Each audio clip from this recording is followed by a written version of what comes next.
नमस्कार, प्राइम उत्तर प्रदेश में आपका स्वागत है। मैं हूं रामकृष्ण शुक्ला। खबरों की शुरुआत करेंगे लखनऊ से, जहां पर गणतंत्र दिवस की पूर्व संध्या पर राजधानी लखनऊ में सुरक्षा अभियान का जायजा लिया गया। व्यवस्था को परखने के लिए अधिकारी सड़कों पर नजर आए। रिपब्लिक डे को सकुशल बनाने के लिए 3 जोन और 9 सेक्टर्स में बांटा गया है। गणतंत्र दिवस को लेकर के जिस तरह से सुरक्षा के इंतजाम किए जा रहे हैं, उसी सुरक्षा व्यवस्था को परखने के लिए पुलिस अधिकारी खुद सड़कों पर उतर चुके हैं। हम आपको लखनऊ की तस्वीरें दिखाएंगे कि पुलिस फोर्स के साथ जिस तरह से सड़कों पर उतरकर पूरी चेकिंग की व्यवस्था देखी जा रही है। इसके साथ ही जो संदिग्ध हो उससे भी पूछताछ की जा रही है। सड़कों पर किसी तरह का कोई ट्रैफिक न उल्लंघन हो, उसका भी खास ध्यान रखा जा रहा है। इसके साथ ही जो अगर बात की जाए, यहाँ पर तस्वीरों में आप देखेंगे खुद IPS अधिकारी मौजूद हैं, वो पूरी निगरानी कर रहे हैं, पूरी सुरक्षा व्यवस्था को परख रहे हैं। क्या कुछ आज चेकिंग अभियान चलाया गया है, कैसे गणतंत्र दिवस की और जो सुरक्षा व्यवस्था की बात की जाए उसको मजबूत किया जा रहा है। सर, आज आप लोग सड़कों पर उतरे हुए हैं,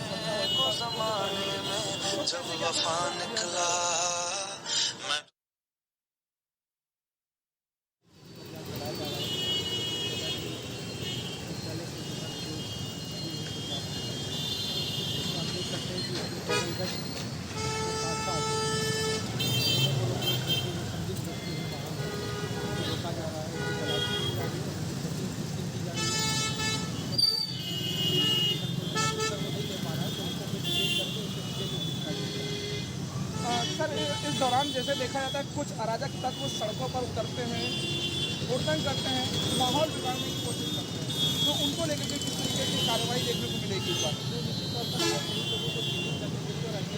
कार्रवाई करके इसका अभियान जो है वो चलाया जा रहा है।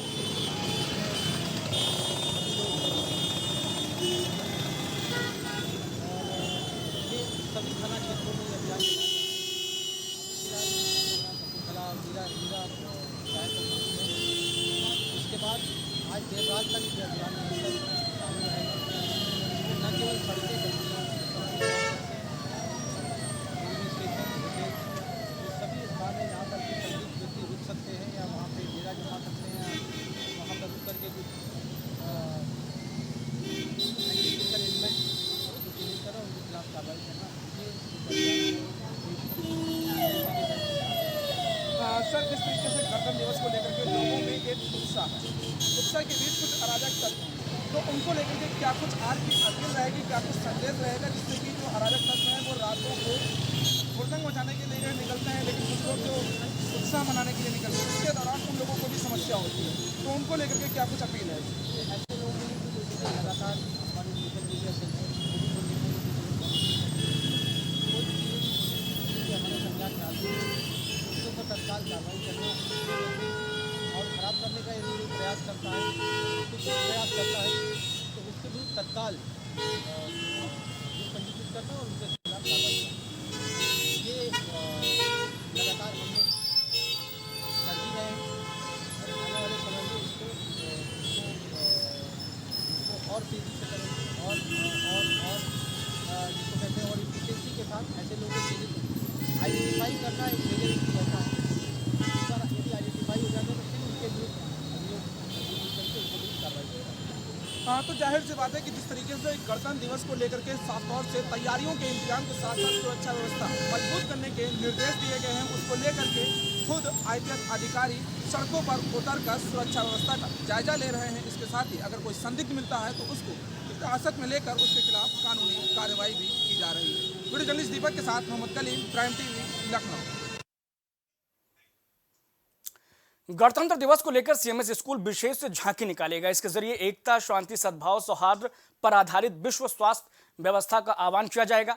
जनमानस को एकता, सर्वधर्म, सद्भाव के साथ साथ उच्च जीवन मूल्यों का अनुसरण करने की भी इस दौरान प्रेरणा दी जाएगी। इस मौके पर CMS के कई छात्र छात्राएं गीत गाकर झांकियां निकालेंगे। विचार से मेरे पिताजी, मेरी माताजी बहुत ही जिस विचार से उन्होंने अपने स्कूल की स्थापना की, जय जगत स्कूल का नारा है, स्कूल का मोटो है, स्कूल की ग्रीटिंग, हर एक बच्चा, हर एक टीचर एक दूसरे से जब मिलते हैं जय जगत कहते हैं, क्योंकि पूरे विश्व के भले में ही हमारा भी भला है। तो अगर हम पूरे विश्व की जय के लिए कामना करते हैं तो हमारी भी जय उसी में है। ये भावना को बच्चों के हृदय में विकसित करने के लिए जो है वो इस झांकी का सृजन हमारे फादर हर साल करते रहे हैं। सिटी मॉन्स्ट्री स्कूल की झांकी वसुधैव कुटुंबकम और जय जगत पर आधारित झांकी है। मुजफ्फरनगर की खतौली विधानसभा सीट से बीजेपी के चर्चित पूर्व विधायक विक्रम सैनी एक बार फिर से विवादित बयान देकर चर्चाओं में हैं। विक्रम सैनी ने मुजफ्फरनगर से बीजेपी के जिला अध्यक्ष सुधीर सैनी पर विवादित बयान देते हुए कहा है कि जिला अध्यक्ष नालायक और बेवकूफ आदमी है। देखो, जिला अध्यक्ष नालायक आदमी है, बेवकूफ है। कार्यकर्ता चाहे छोटा हो या बड़ा हो, अगर वो मतदाताओं से वोट मांगने जाएगा तो मतदाता काम भी तो करेगा। भाई थाने में भी जाना पड़ेगा, सब जगह जाना पड़ेगा। कल मैं ये एमएलए रहा हूँ, जनता ने मुझे बुलाया, मैं आया। मैं अपने घर भी रह सकता, ठंड हो रही भाई बहाना भर देता, लेकिन जनता का काम के लिए जाना चाहिए। मुझे कोई माइकल रोक नहीं सकता। मैं मुझे कह के दिखा दो वो कि क्यों गया वहाँ, इलाज कर दूंगा उसका भी। अगली खबर सहारनपुर से, जहां कांग्रेस ने बीजेपी पर भारत जोड़ो न्याय यात्रा को रोकने का संगीन आरोप लगाया। साथ ही बीजेपी सरकार में व्याप्त बेरोजगारी और महंगाई का भी जिक्र इस दौरान किया गया है। वहीं जिला अध्यक्ष चौधरी मुजफ्फर अली ने बताया कि 26 जनवरी से जिले के ब्लॉकों में भारत यात्रा निकाली जा रही है, जो कि 31 जनवरी तक चलेगी। इसका मकसद जन जन को इस यात्रा से जोड़ना होगा। अवगत है कि आदरणीय हमारे नेता जननायक राहुल गांधी जी ने यात्रा भारत जोड़ो न्याय यात्रा मणिपुर से शुरू की थी। लगातार यात्राएं चल रही हैं। बीजेपी का पूरा प्रयास भी है उसको रोकने के लिए। उनके खिलाफ मुकदमे कायम किए जा रहे हैं, उनको मंदिर में नहीं जाने दिया जा रहा है। बीजेपी अपना पूरा हथकंडा अपना रही है कि राहुल गांधी जी जिस तरह लोगों के बीच में, जिस तरह लोगों का प्यार उनके बीच उनको मिल रहा है, उससे बौखलाई भाजपा लगातार रोकने का प्रयास कर रही है। उसी क्रम में हमने जनपद में भी, जिस दिन आदरणीय राहुल गांधी जी ने शुरुआत की थी 14 तारीख को, हम लोगों ने जनपद में भी निकाली थी, आप लोग हमारे साथ थे। उसी क्रम में ये यात्रा हम 26 जनवरी से और 30 जनवरी के बीच में प्रत्येक ब्लॉक में ये यात्रा निकालने जा रहे हैं। सूबे में समाजवादी पार्टी पीडीए को संगठित करने के लिए लगातार अभियान चला रही है, जिसे लेकर समाजवादी पार्टी की महिला विंग ने भी कमर कस ली है। राष्ट्रीय अध्यक्ष महिला सभा जूही सिंह के निर्देशानुसार पिछड़ा, दलित और अल्पसंख्यक महिलाओं की एक सभा का आयोजन किया गया। इस मौके पर सपा के प्रदेश सचिव राजेश यादव, पूर्व विधानसभा अध्यक्ष जयश्री जी के अलावा नेता अब्दुल अजीम भी शामिल रहे। कार्यक्रम में महिलाओं को शॉल वितरित किया गया। साथ ही साथ महिलाओं की सभी प्रकार की समस्याओं के निस्तारण के लिए आश्वासन भी इस दौरान दिया गया।